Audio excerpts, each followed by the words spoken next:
Good evening, ladies and gentlemen. This is Harry Muppet. Welcome back to the Starcraft 2 Hairy Bash tournament. We're in our third quarter-final series right here, and we're going to be having an absolutely fabulous game in this best of 3 series. So let's go ahead and let's introduce the players. So down the bottom left side of the map, it is going to be Fenner from the what's their name? The Frenetic Array, or the Fray team. He is, of course, an Australian player playing for Zerg, and he is up against some very, very tough competition this game, because our player up the top left side of the map is, of course, going to be PiG. He is also an Australian player. He is from the Exile 5 team, and he is one of the best in Australia, perhaps the best. You can't exactly say that one player is the best or not, but he is one of the best. We've mentioned already the WCS Oceanic Qualifiers, where the top 3 players went over to America to participate in the WCS Challenger League, and PiG won that tournament. So number 1 in the WCS Season 1 America Qualifiers tournament, and yeah, you can't get much better than that as far as players in Australia are concerned. So he's extremely, extremely awesome, and one of those players who you generally, if you wanted to bet that they were going to get to the final round of the tournament, you'd probably be, you'd probably get pretty good odds. So yeah, there we go. Beautiful stuff there.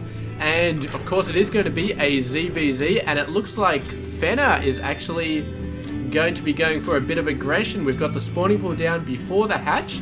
The worker is coming down now, so it's not going to be a straight up pull, it's going to be a pull hatch, which is going to be giving him a lot of good opportunity for early aggression, while still getting the backbone for mid-game, early to mid-game economy, which is of course the hatchery. So it's nothing crazy all in, but it is definitely going to give him a lot more possibilities to send out lings earlier, all that sort of stuff. So yeah, and PiG of course going for the fairly standard hatch before pull sort of approach. Very, very standard stuff, and great for getting into the economy later on in the game. The really good mid-game sort of play for getting out the workers nice and fast.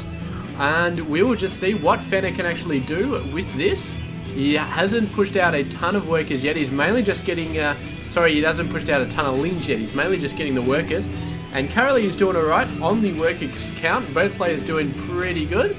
Base not quite up yet, but the queen is going to come out quite a bit earlier than both of PiG's queens. So should be able to get spawn lava out nice and early. Should be able to do a whole bunch of other stuff nice and early. He's actually going to be running all the way over here to spawn lava on that, is my only assumption, while he builds another one over there. Going to be seeing the Overlord and actually scaring it away, and PiG, man, he must know that it's a pull first, for the fact that he's getting hit by a queen at this time. If he's got his timings down perfectly, and I think he should, then yes, he's going to realize, alright, Fenner has gone for a pull first approach, and how he deals with that, I don't know. He's going to go for a Baling Nest, which is a nice move for some nice early sort of aggression play, and Fenner is going to go for a Baling Nest as well. He definitely cannot try and just macro his way out of it right now, because he did go for a hatch after pull, and that's not a horrible position to be in, but his hatchery has still come out a little bit later. I think he should be fine, but on the other hand, he has got an advantage in terms that he should be able to get lings out a lot faster. He's not really going for it though. He's going for a lot more workers, so he's gone for a pull first, and yet he's going for macro based play. So in this case, I mean, the pull first doesn't really help him at all. It doesn't really make a lot of sense, but I think it's fine. I think at this point in the game, it's not going to be that crazy that it really makes a difference. So yeah, he should be fine. Speed coming out, and these lings are going to get a beautiful amount of scouting off. The queen can no longer, there's no chance of catching that at all. So actually going to be morphing into a Baling. That's quite scary. A whole bunch of other lings coming down from PiG. Will be morphing into Balings at the front lines, and this is going to be quite scary. Although, PiG, that would have been bad. Losing all those lings to 2 Balings, that would have been atrocious. But the lings are coming in now, and going to try and push these guys away. He's got 1 Baling trying to intercept, but the lings are just too fast. And here we go. A couple of Balings getting into the worker line. Fenner doing a great split, trying to get his workers out of the way. Saved a lot of them, but still having trouble with these guys. The workers having to fend for themselves. And that is not good at all. We do have 12 workers down for Fenner, and that's that's a large amount of workers to have lost.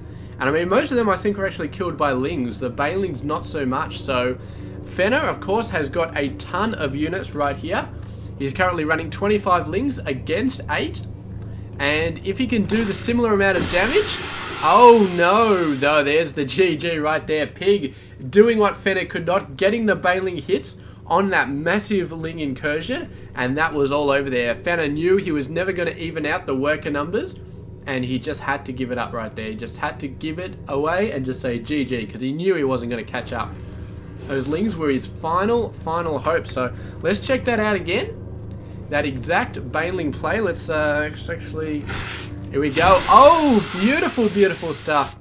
You see it right there. The Lings ran in, did a couple of hits, and because these guys were on auto attack, they just ran through. The Lings chased him, and it was just sort of like baiting Fenner's Lings into the gauntlet, and then the Banelings hit him from both sides. I'm going to go back and watch that again, because that was actually brilliant. Just a brilliant play right there. Really just phenomenal micro. So we're going to slow it down to our absolute slowest.